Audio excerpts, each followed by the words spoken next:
Test. I could hear you there, Ron. Oh, fantastic. Great that we got you. Okay. If you're just joining now, everyone, we're just giving it a few minutes for people to join the room, and then we can kick it off.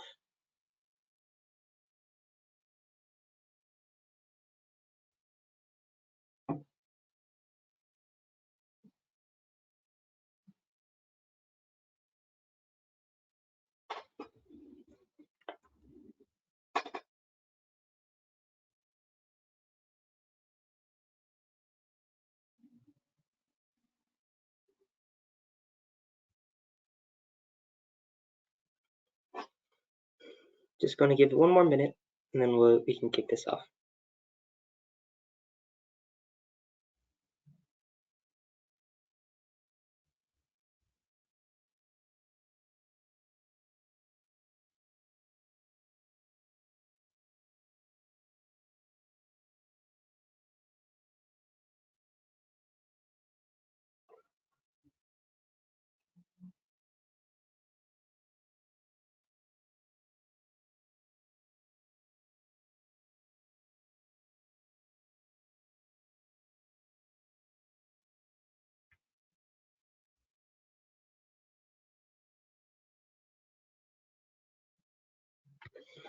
Okay, I think I'll start our session today.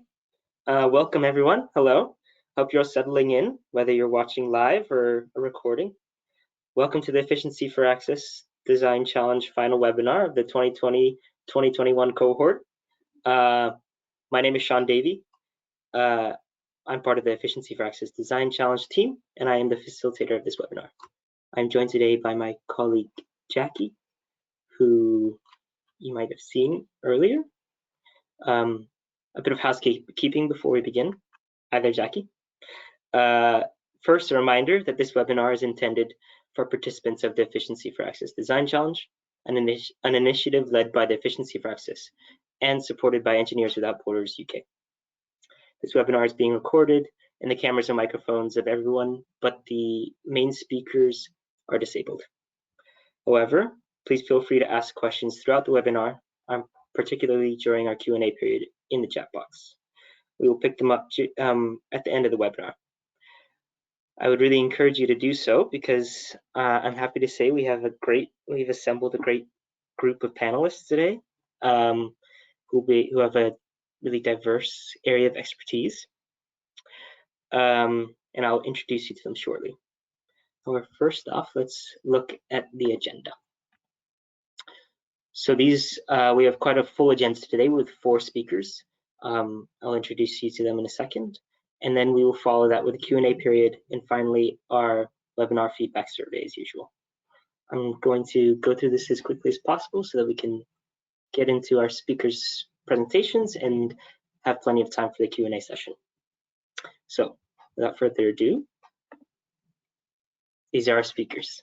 First off, we have Richa Goyal from Energy Saving Trust. Richa serves as the research co-lead for the Efficiency for Access Coalition and as the Senior Insight Manager at the Energy Saving Trust. She is an energy access expert with more than 11 years of professional experience.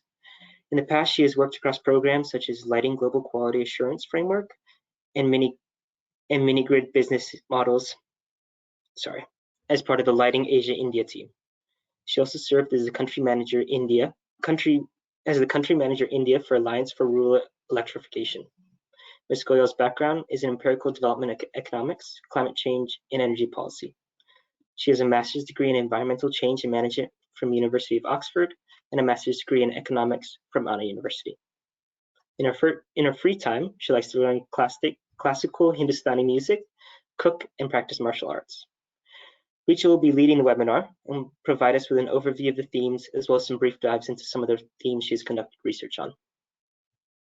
Then we will hear from Rowan Spear from the University of Edinburgh. Rowan is a design researcher and practitioner at the University of Edinburgh, working to promote sustainable off-grid energy access in the Global South. His current work in partnership with the UNHCR seeks to highlight repair and repurposing activities in refugee camps around the world, identifying opportunities to improve sustainable procurement and support appropriate technologies. Rowan was the lead researcher and author of Pathways to Repair in the Off-Grid Solar Sector, published by Efficiency for Access in October 2020.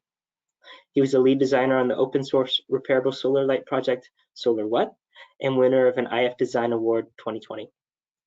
Rowan also has experience developing energy access products in the private sector, and Rowan today will be speaking on the repairability of appliances. Then we will hear from Timon Lanz from ENOS. Timon Lanz is part of the ENOS AG team in Switzerland as an intern. ENOS has been developing and selling solar water pumps worldwide for over 5 years, but particularly in Africa. Karen Ginaret, CEO of ENOS, will support Timon for the Q&A portion of the event. Timon is currently researching the impact of changing to a sustainable irrigation technique developed by ENOS for sustainable development. Currently, Timon studies sustainable development and geography at the University of Bern in Switzerland, and Timon will be discussing the unintended consequences of water pumping technology growth. Last but not least, we will hear from Olivier Ambera from EnviroServe. Mr. Ambera is an environmental engineer by profession with 10 years of experience in the recycling industry. He earned an MSc degree with honors from the China University of Geosciences in China. He is currently the country general manager for EnviroServe Rwanda Green Park, a leading e-waste recycling company in East Africa, which operates the e-waste dismantling and recycling facility in Rwanda. He has worked for United Nations Industrial Development Organization, UNIDO, as a national expert, where he participated in numerous projects, studies, and implementation follow-ups. He led the development of the e-waste management project in Rwanda and worked as the e-waste project manager under the Ministry of Trade and Industry. He has also worked as a national expert for several different programs. Today, Olivier will be talking about e-waste and circularity and recycling. So we have a great group of panelists here. And without further ado, take it away, Richa. Thanks, Sean. Hi, everybody. I'll start with a couple of context building slides. So let's start with the very definition of unintended consequences. Sean, could you go to the next slide, please? So this concept was popularized by the sociologist Robert K. Merton in the 1900s, and although it is many philosophers and sociologists have alluded to in the past, it is usually used in the context of negative consequences, and it can be caused by many reasons. For example, ignorance, or using incorrect models for designing policies, or even using outdated models, and so on and so forth. And since we are doing interventions in the SDGs context in very complex systems which are interconnected by global phenomena, there will always be some or the other unintended consequence. But our effort should always be to avoid them as far as feasible and as far as we can anticipate. Could you go to the next slide, please? And so in the context of the provision of off-grid appropriate appliances in off or weak grid settings, one way to minimize unintended consequences would be to take an approach that is rooted in inclusive design principles and designing for low carbon technologies. This is also because rural households in developing countries exhibit significantly lower rates of appliance ownership compared to global averages. For example, in Africa, if you don't include South Africa, which is a middle-income country, then rural appliance penetration in sub-Saharan Africa is quite low. For refrigerators, for example, at 4%. Even in a middle-income country like India, it is 16% for refrigerators and roughly about 50% for TVs. So there is a unique opportunity to leapfrog these populations directly towards the most responsibly designed technologies from the very beginning, avoiding the need for replacement or retrofitting later. So next slide, please. So let's look at the inclusive design approach first. So this means designing for as many types of people as possible, not just for men or women or disabled or old or other vulnerable communities, but as many types of people as possible. And so if you look at gender, then let's say approximately 50% of the population is women. So you want to design to allow easy access of appliances for use by women, and certain design considerations are important. We've previously done a webinar on inclusivity as part of the design challenge series in last year, and so there's an excellent presentation there by Jenny Green on inclusive gender design. So I won't spend much time talking about it here, but would encourage you to take a look at that webinar recording. I've put a link here. Let's talk about, next slide, please.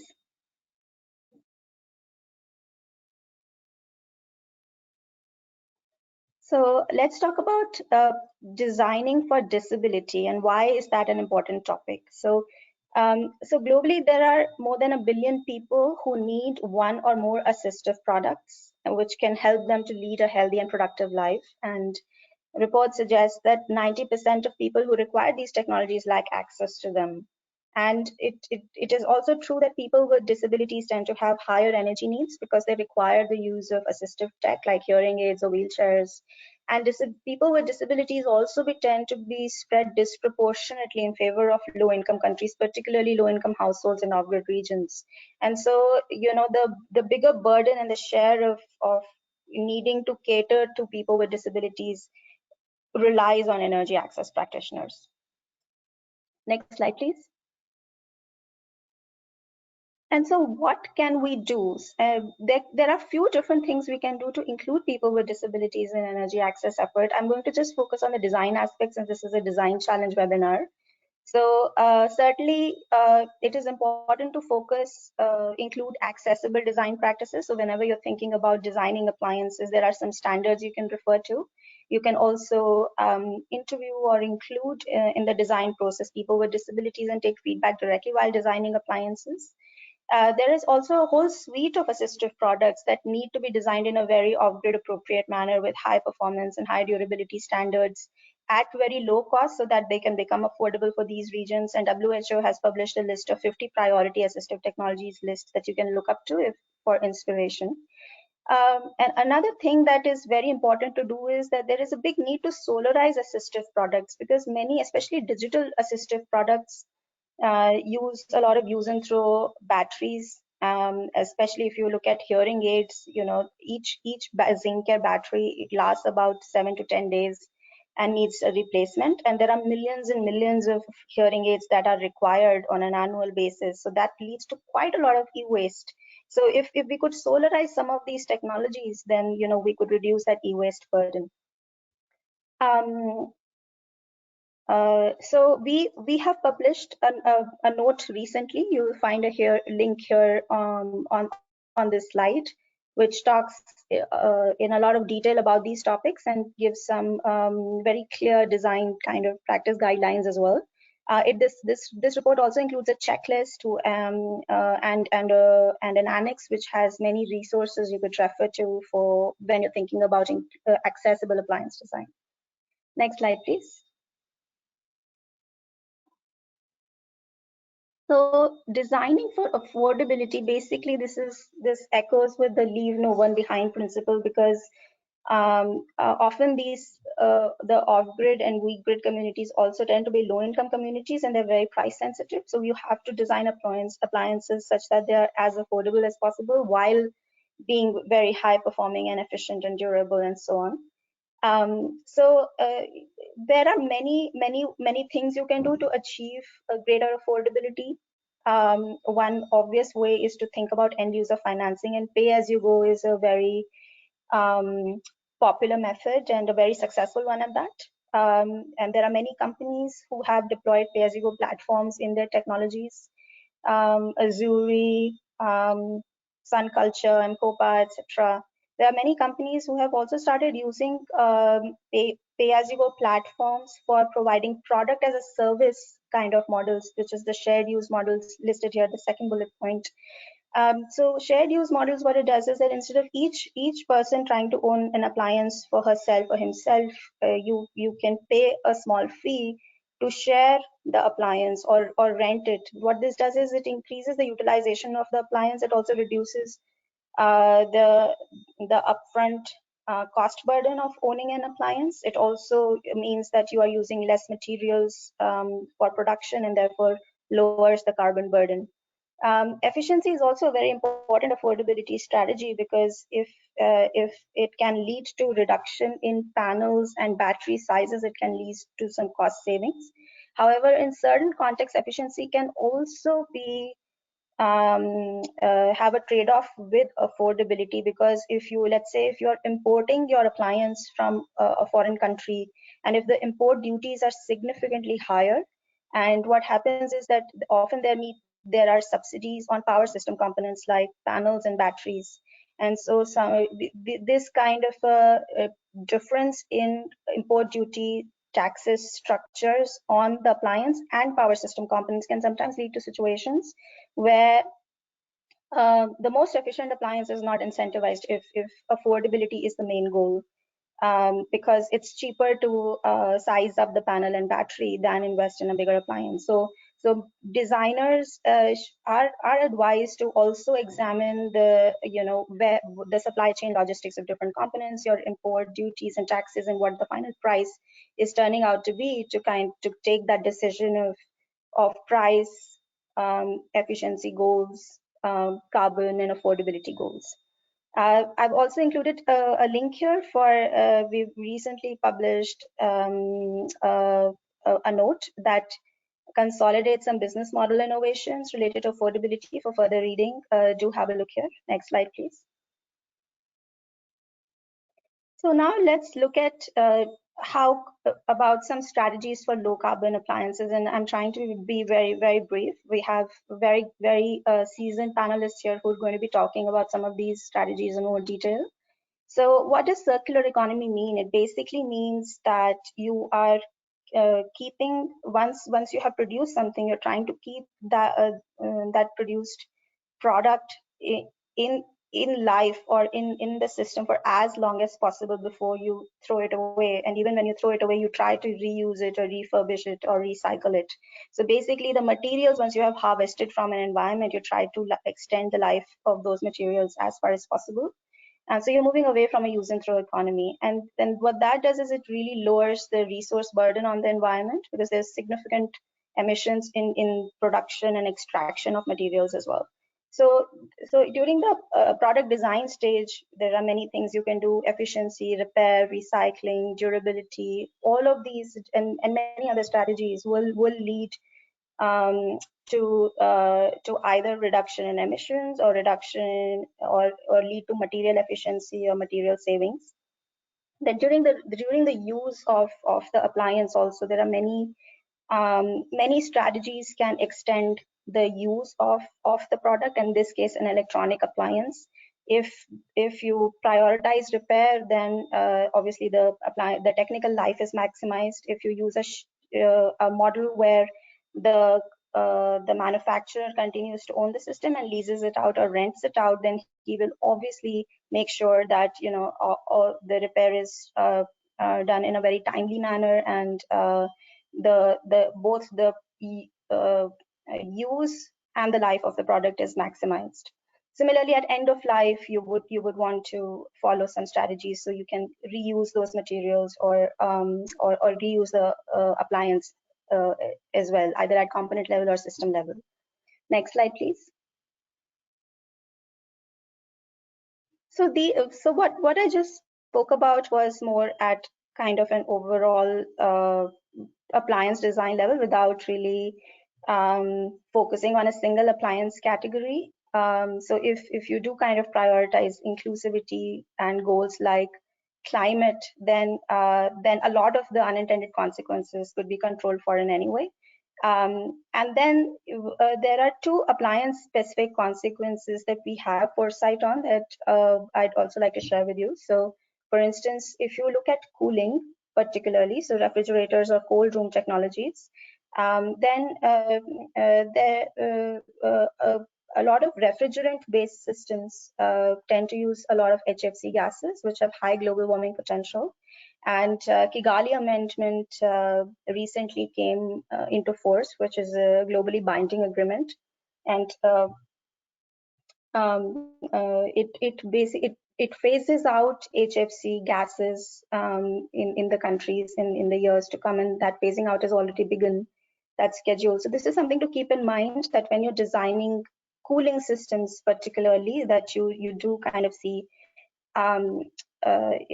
if those systems could be designed in such a way that natural refrigerants could be used, or if HFC gases are used, then some blends of those gases are used such that their global warming potential is as minimum as possible. We've also published a note on this. This is available on Efficiency for Access website, and it talks about some market trends and some formulae for estimating emissions from use of HFC gases in cooling systems in a lot more detail. Would encourage you to have a look. Next slide, please.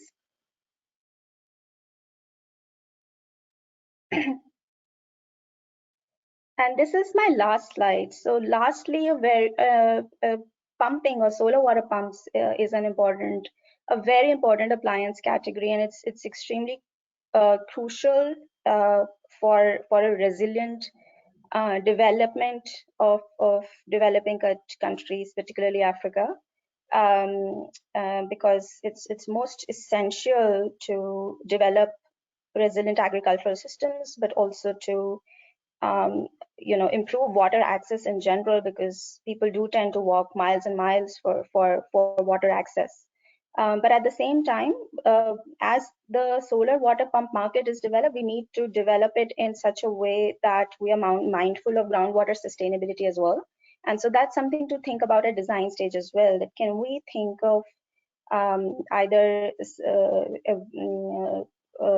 appliance design practices that very efficiently uses water, or irrigation practices that efficiently uses water.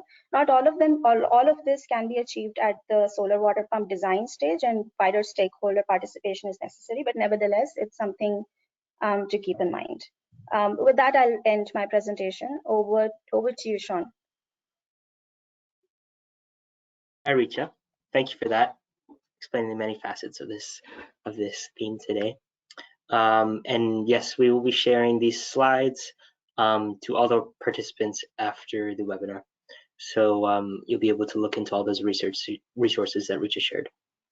Next, we'll be hearing from Rowan. So if you want to take it away, Rowan.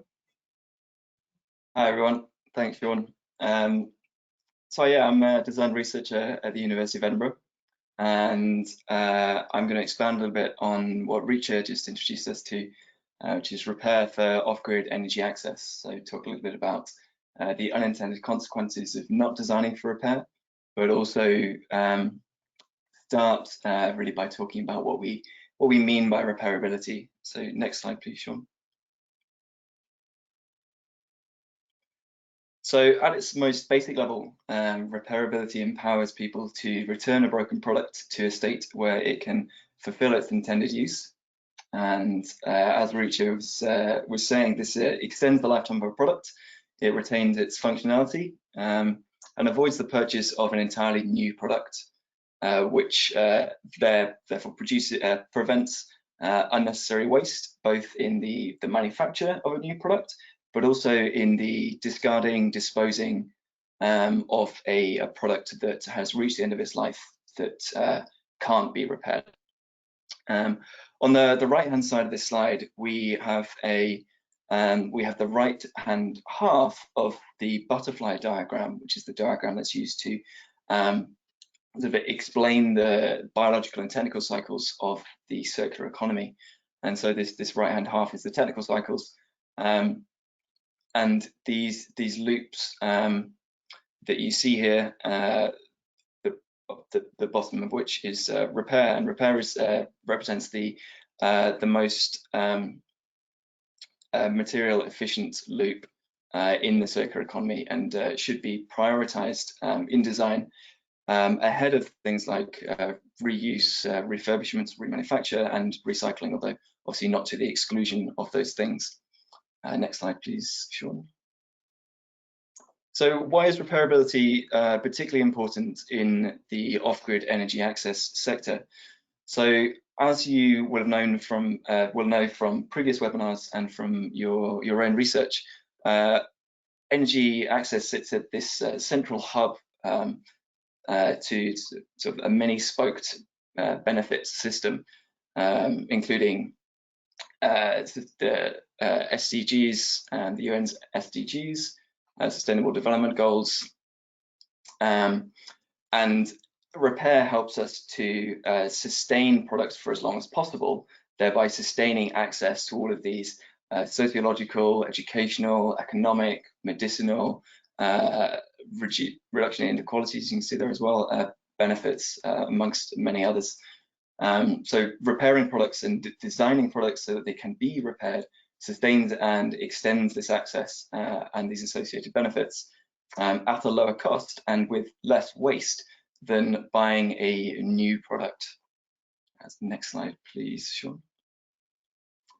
So the benefits of repairable products. So let's expand a little bit on what that means. So repairability plays an important part in a product's overall sustainability, so economically, socially, and environmentally. So as we saw in the technical cycles diagram, it keeps products and components at high value levels. So it conserves embodied energy, materials, and water. Every product, regardless of its scale, regardless of its complexity, requires energy and raw materials in its manufacture, as well as clean water. And by repairing products, we can minimize the loss of materials and energy represented by the production of waste, as I've said before, both through the discarding of a product, but also at that manufacturing stage. Repair also facilitates the reuse of components. So if you have a product with a that's reached a failure state, a limiting state, where a single component has broken, but the rest of the components that are contained in that product are still high functioning, then repair allows us to first identify, open up the product and identify that component, sorry, at fault, but then also remove it, repair it, or replace it, and reassemble that product, keeping the rest of the components that weren't at fault in circulation, in use. Repair also supports decentralized local businesses, so it generates jobs to service repairs at a local level, and it also lowers costs compared to centralized maintenance. So if you can design products so that they are repaired locally, then you don't have to think about the costs associated with reverse logistics and product take back. Repair also synergizes well with recycling efforts. So repairable products, by their very definition, are products that are easy to disassemble, they're easy to take apart. So if you've got a product that can easily be taken apart, you can more easily separate out the materials that it's comprised of and the components that it's comprised of. And when it comes to the very end of a product's lifetime, when it can no longer be repaired or its components can't be reused, you can take those materials and separate them out into the appropriate waste streams, be they plastics, metals, etc. Next slide, please, Sean. So on to the unintended consequences of non-repairable products. So there are large numbers of products in circulation, in manufacture, in design stages in this sector, and as we know, the sector is growing every year at an incredible rate. And unfortunately, a significant number of these products are designed with good intentions to be as cheap or as robust as possible. But these products sacrifice repairability to achieve these aims, which can unfortunately mean that their useful lifespan is limited to that of the weakest component, which may, for example, be a switch or a handle or a battery. Without those components, the product will no longer function as the designer originally intended. So if the product can't be repaired, then you have a loss of access to the energy that it generated, a loss of those associated benefits. Money must be spent to buy new products, money that can't then be spent on other things.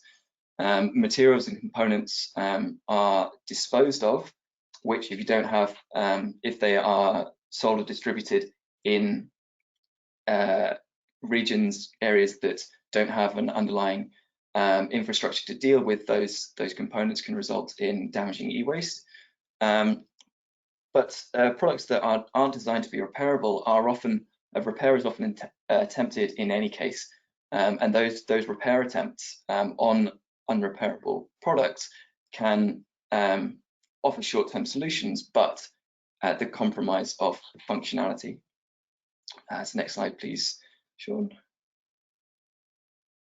Thank you. So how do we design for repairability? How do we keep products going for as long as possible and extend that energy access and reduce waste? So it's important to make sure that products aren't just easy to disassemble, that they are easy to disassemble with commonly available tools.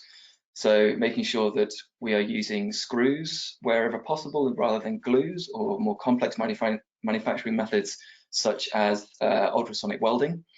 Making sure that we're prioritizing those common failure points, those switches,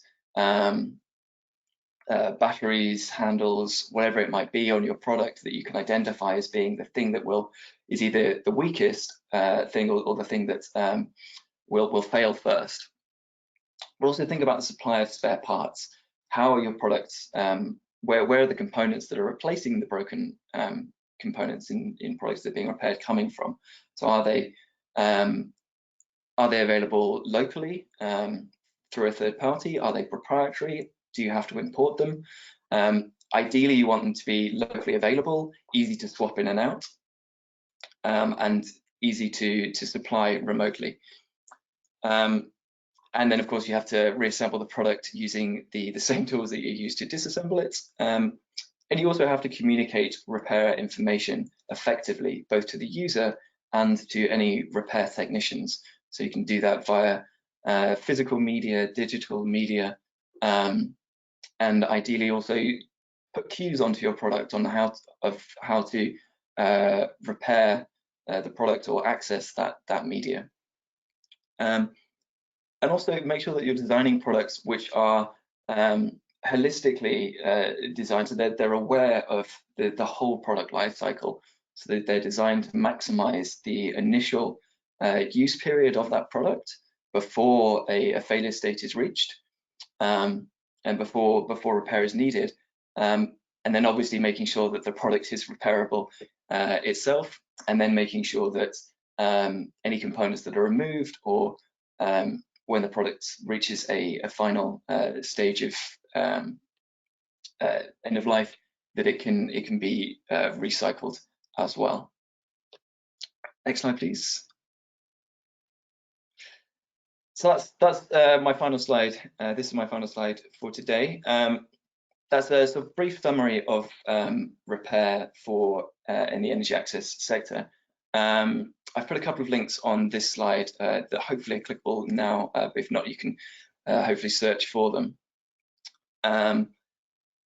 The first is a report that the University of Edinburgh produced with Efficiency for Access, and it's Pathways to Repair. It is more focused on the solar sector in the off-grid industry, but a lot of lessons and takeaways there can be applied more broadly to other areas of energy access. And the second is an open source project designing a repairable light and charger, and there are resources on that website that are hopefully useful and open source, so you can take them and do whatever you want with them in your design challenge. And then if you've got any questions, then please do let me know in the chat, or I've put my email on there. If you would like to email me, maybe watching this recorded, then please do get in touch with me there. Happy to help wherever I can. Thank you so much for listening. Thank you, Rowan. Thanks. Really great. Yeah, good to go over this area of design that I think is often neglected. And I really like the notion of the design is only as strong as its weakest component. Yeah, if you're watching this recording now, feel free to ask us any questions over email as well, and we can pass those on to our panelists if they're open to responding after the fact. Next, we will be hearing from Timon. So why don't you take it away, Timon?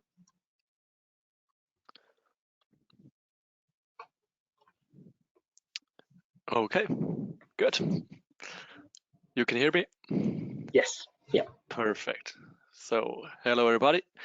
I'm happy to be here today for this webinar. You can go to slide 3, please. Exactly. So I'll first briefly introduce ENOS Switzerland, then we will move on to the definition of sustainable water use, followed by the current challenges and the issue of groundwater tables. And finally, I will explain a survey we conducted in Kenya and talk more about what we learned from it. So as you can see, ENOS Switzerland is a Swiss-based company with more than 15 years of experience in developing the most efficient solar pumps. Since 2016, ENOS also distributes the sunlight pump to the African market. I must mention that we at ENOS are not experts in any means, but have been invited to present a practical view of the problem here. So that's what I'm going to do. Next slide, please. So what exactly is water sustainability or sustainable water management? It means the ability to meet the water needs of the present without compromising the ability of the future generations to do the same. You might recognize this definition from the General Sustainable Development. And this includes the following 3 dimensions: reduce overall water consumption, maximize the share of sustainable water sources in the global water supply, and use existing water systems with sustainable practices. Next slide, please. The current challenge is the high demand for water. By 2050, this global demand is expected to grow by 30 to 50%. The growing world population and the associated increase in food demand, as well as climate change, are the main drivers of this growing demand. Now let us jump deeper into the specific sector of agriculture. We will now talk in more detail about irrigation, which has the greatest impact on sustainable water use in this sector. At the moment, over-irrigation is still very common, resulting in a lot of water being wasted. The irrigation technique often responsible for this is flooding, in which the irrigated field is flooded with water. Flooding is a very common method. It takes little time but uses a lot of water, which either simply runs off or is evaporated by the sun, resulting in harmful salt deposits on the field. The runoff water can also destroy plants, mostly in the early stages of growth. Next slide, please. Our partner Chain Irrigation has already done a lot of research on conventional irrigation in India. Irrigation on the field is often done through furrows, through which the water flows to the crop. This method also kind of belongs to the category of flooding. As you can see, a lot of water is lost in conventional irrigation, up to 90% in very poor condition. Irrigation efficiency is also rather low at 25 to 40%. And the fallow water in the furrows means that diseases can spread more quickly. Overall, the maintenance of these furrows therefore require a lot of labor. Next slide, please. Thank you. A very important part in this issue is the groundwater level, or much more the decline of the groundwater level. Excessive use of water for irrigation of fields can cause the groundwater level in the surrounding area to drop. Specifically in Africa, groundwater is the continent's largest freshwater reservoir. Here in the picture, you can see an example. I will not go into all hydrological terms, but limit myself to the most important ones for us due to time limitations. Here you can see the water is pumped up through a well. The groundwater level drops in the immediate vicinity of the well. However, for us, it is very important to realize that the groundwater is fed by infiltration, but more importantly by rivers and lakes, as you can see on the picture. From our experience in the field, the most common sources of water for irrigation are nearby lakes and rivers. So excessive irrigation and therefore excessive water use can cause the groundwater level to drop. This process is slow, but also very difficult to reverse. Next slide, please. The lowering of the groundwater level leads to dried out soils, a lack of groundwater supply for vegetation, and eventually a thickening and compression of the entire soil. This drying and compression of the soil results in a reduction of the capillary spaces and a decrease in the infiltration capacity of the soil. So, for example, the infiltration of rain cannot take place effectively, and the rain runs off on the surface or does not reach the groundwater level in the soil. And of course, this only causes the groundwater level to sink even further. So it is inevitable that we must learn to use water wisely and thereby ensure this sustainable use of water. Next slide, please.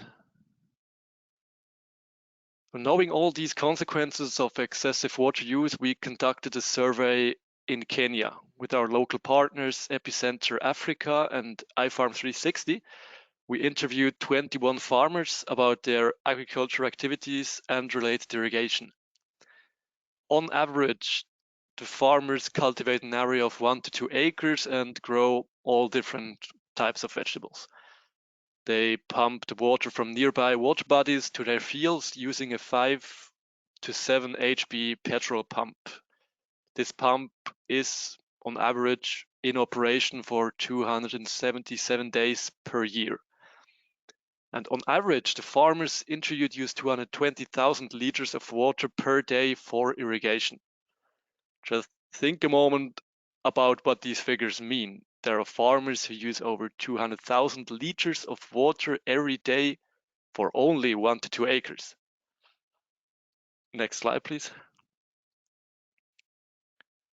So this data showed that the farmers pump far too much water, maybe due to having an oversized pump. All of them are using flooding as their irrigation techniques. Most of the farmers interviewed grow vegetables, as I said, and those vegetables require an average of 4 liters of water per day and square meter. Of course, this value depends on the soil and the climatic conditions, but we simply use this value here as a guideline. In a very hot summer, for example, this value can be twice as high. But nevertheless, with their current water consumption, they use over 8 to 10 times as much water as they would actually need. So this data clearly show that there is an excessive use of water here. So with the findings from this survey, we developed a concept together with our local partners. The farmers will now receive the sunlight pump from us from ENOS. This is a multi-award-winning solar-powered surface water pump, which can irrigate 1 to 2 acres and distribute up to 22,000 liters of water every day. With the sunlight pump, the farmers can save time and money as well as water. In addition, drip lines or sprinklers are used, and the farmers also receive support and training on site and in the field from our local partners. Next slide, please. As just mentioned, drip lines are being installed in the fields. So by switching from this conventional irrigation to the now new micro irrigation, it is possible to save a lot of water, 50 to 70% at least, and general input overall. At the same time, you can save costs and labor. And the irrigation efficiency also increases up to 90%. With all this, with the pump and this micro irrigation, you can sustainably increase your income as well. Next slide, please. Thank you. The biggest challenge for us at the moment is to make it clear to farmers who use more than 200,000 liters of water per day for irrigation that they can do it with much less. This does not simply work by sending the farmer new technology, in our case, our sunlight pump. It needs a sustainable change in behavior. And to achieve this, trained people are needed to educate and train farmers on sustainable water use. For this exact reason, we are very grateful to have been given the chance to speak to and in front of you all today. The more people learn about these current challenges, the more likely it is that a sustainable improvement in the whole problem of sustainable water use can be achieved. And for this reason, also, we are very grateful for any feedback and any cooperations. Next slide and last slide, please. So we've come to the end of my presentation, and I hope I've been able to bring you a little closer to our very practical view of the whole issue. And if you have any questions, both I and Karin Chenere will be happy to answer them. Thank you. Thanks, Simon. Great to have a practical view on this subject. And those numbers are really shocking, but the amount of water used per acre. But that's an exciting technology, the micro irrigation technology. So I look forward to learning more about that. Next, we'll be hearing from Olivier Imbera. So if you want to take it away, Olivier. Yeah, thank you, Sean. I will be talking on sustainable management of e-waste. In the case of Rwanda, taking an example on how Rwanda is dealing with the increase of e-waste management. I will briefly introduce our company, Enviroserve Rwanda. Next slide, please. Yes, Enviroserve Rwanda is a private company registered in Rwanda. We are not that old. We are now 4 years old, but we are part of a bigger international company called Enviroserve with headquarters in Dubai, which have over 15 years of experience in sustainable e-waste management. Next slide. So Enviroserve is in different countries. We are now in over 14 countries in Africa and Middle East, and we are trying to address, especially on African continent, the challenge associated with poor management of e-waste. Next. So why did we focus on e-waste management? We have seen a rapid increase in both ICT and off-grid energy sector.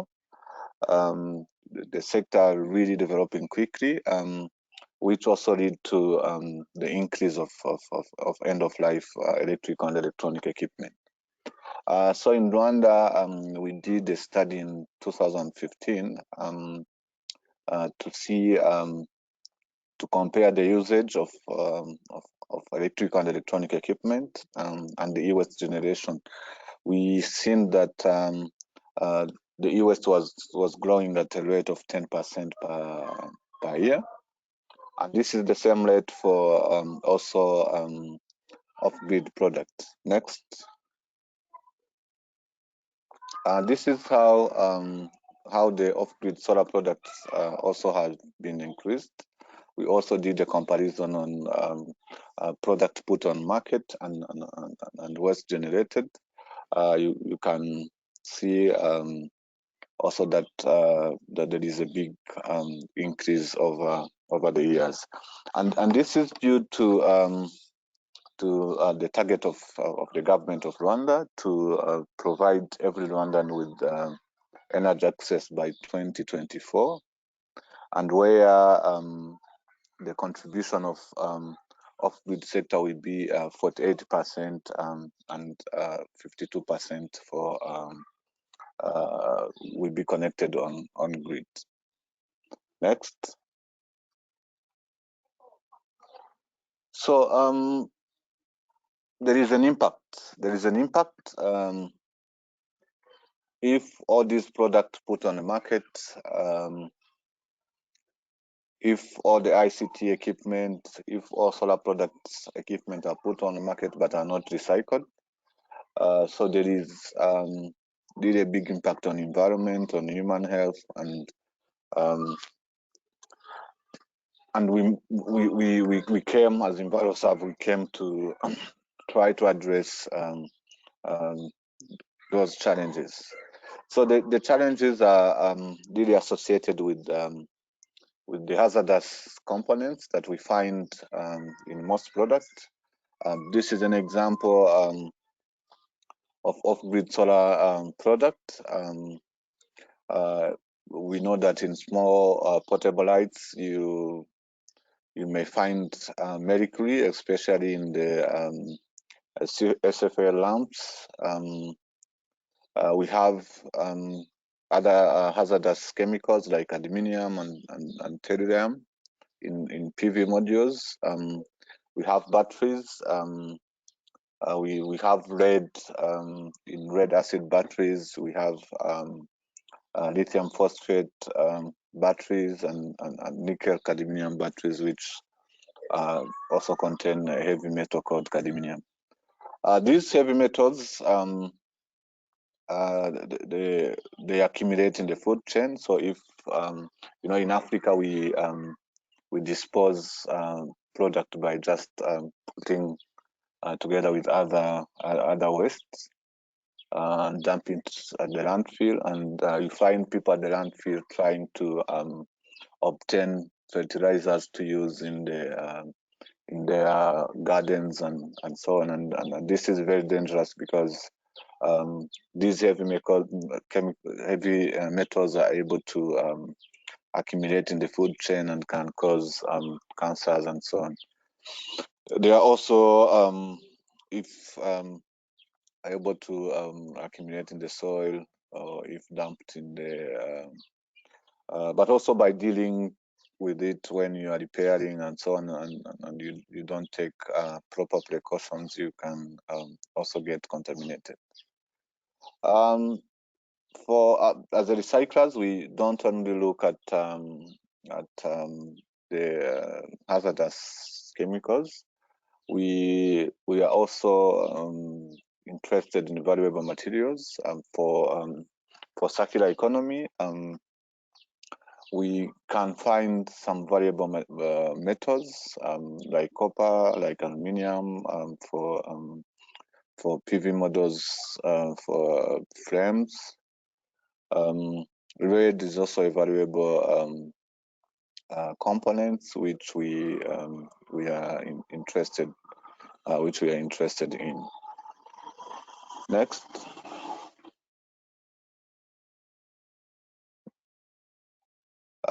So in Rwanda, we have started to address the issue through we have been discussing the government, supporting the government on putting proper laws, especially for prevention and treatment of electric and electronic equipment. So in the last 2 years, in 2018, the government revised the environmental law to include articles related to e-waste management. The previous environmental law did not contain anything on e-waste. Government also developed regulation based on extended producer responsibility, so that producers and other importers of electric and electronic product can contribute to the sustainable management of e-waste. There are also other instruments that have been put in place, like a policy and ministerial guidelines for guiding people on how they should deal with e-waste. Next.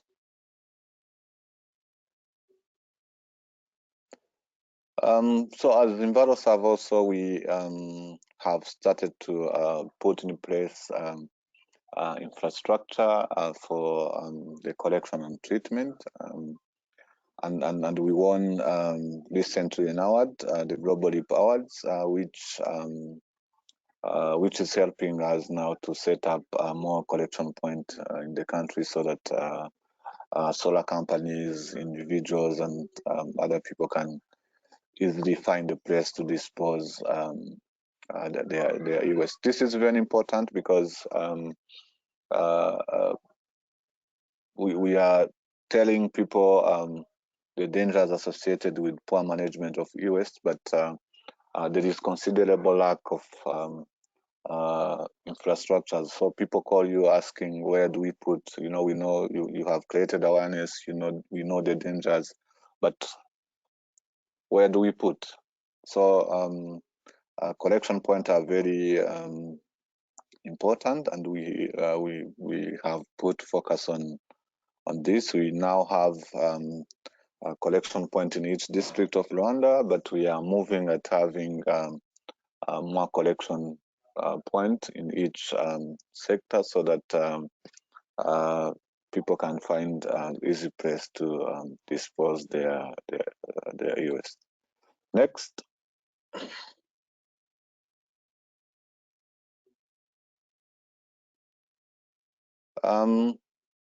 Yeah, through the collection point that we have put in place, we have been able to collect bigger quantities of solar equipment. We have collected more than 300 tons of e-waste, and this includes small portable lights, a lot of plastics, panels,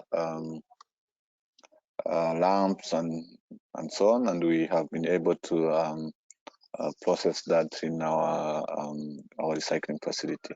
Next. Yeah, this is an example of our facility, how it looks like. We have different treatment lines, and we are able to treat both ICT and end-of-life ICT and solar product. Next.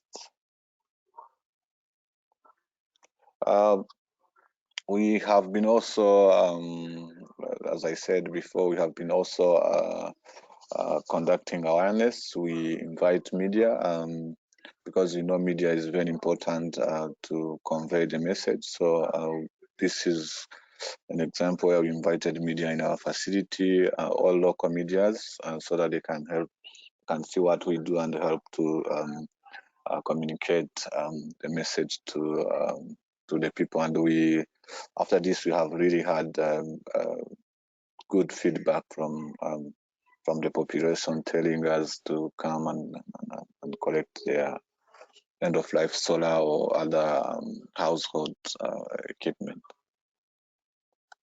Next. As I was saying, we have been able to achieve some results since 2018. We have been able to collect 3,000 tons per year each year, and this year we see an increase. We have been repairing and refurbishing. My colleague talked about that, and we have been distributing refurbished products, especially computers, to schools. We have created jobs, more than 400 jobs, and we helped mitigate around 2,000 tons of carbon dioxide equivalent emission.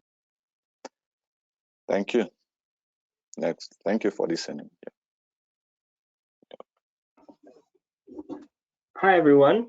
Thank you, Olivier. It was a great presentation. Apologies, we're running out of time right now.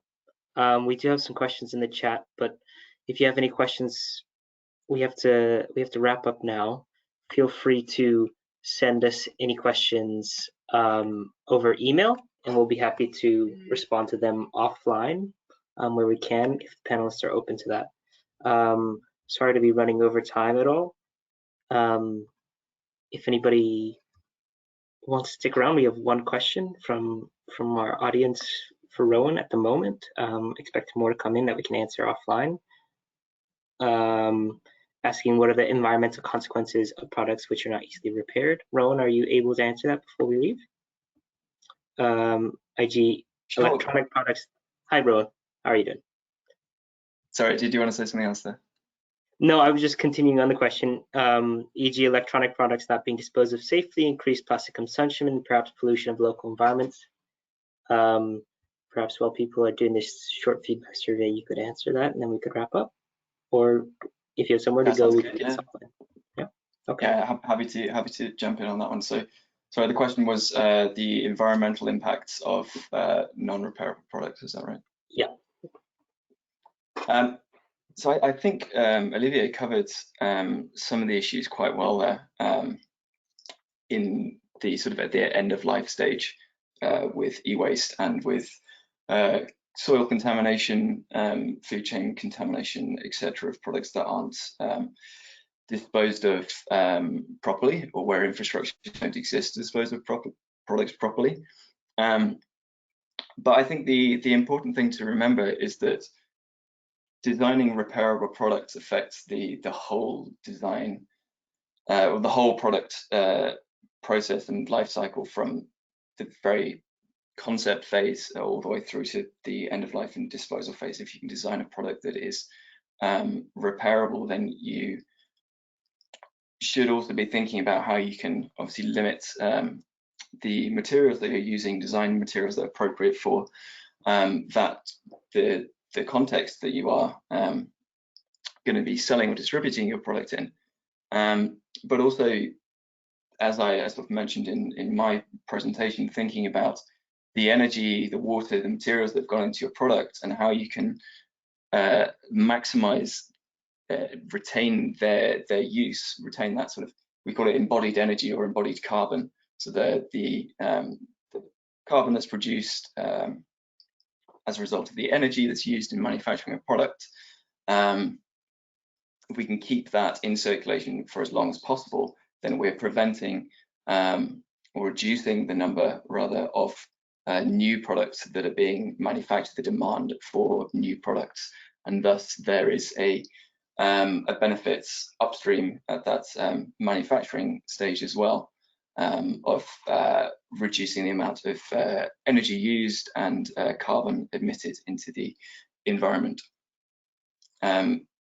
There's, again, I'll plug the report that we did with Efficiency for Access here, because there's a section in there that talks at more length about the environmental concerns. Okay, thank you, Ron. That's great. I'm glad we could get through one question, but now we have to wrap up. If you have any questions, please send them over by email, and we'll be able to answer them offline, and I will send them out to all the participants in the next couple of days. So this goes the same if you're watching the recording. If you can just take the 30 seconds to complete our feedback survey when we close this webinar, please feel free to do so. And thank you all for attending, and thank you especially to our panelists who spoke with us today. Thank you for joining us. Very interesting presentations. Have a nice day, everybody.